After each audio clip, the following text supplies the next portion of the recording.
Isla loved her little bookstore. The salty page, nestled on a quiet street overlooking the rugged Cornish coast, was her haven.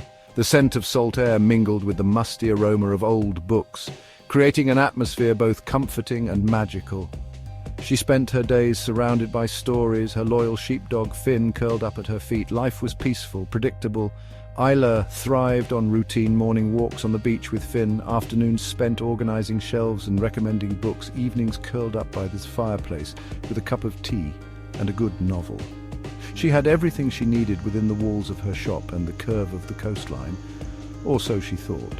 Isla enjoyed the company of her customers, but she wasn't actively seeking company in her life. Her quiet existence was enough. She cherished her independence, the freedom to lose herself in the pages of a book, or the rhythm of the waves crashing against the shore. The thought of disrupting this carefully curated life, even slightly, never crossed her mind.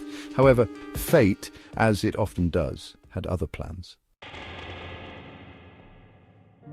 It was a blustery Tuesday afternoon when Rowan first wandered into the salty page. The wind howled outside, whipping the sea into a frenzy, and rain lashed against the shop windows, blurring the world outside.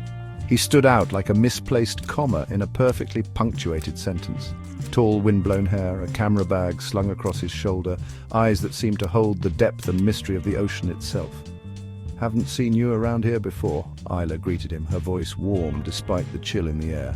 Finn, usually wary of strangers, thumped his tail against the floor in greeting. "New in town?"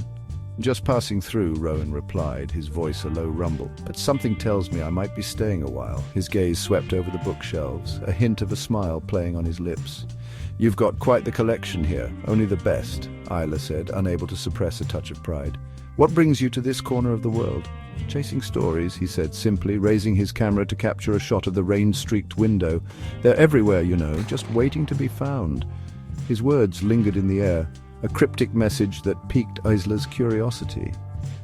She found herself strangely drawn to his quiet intensity, his air of wanderlust, a stark contrast to her own grounded nature.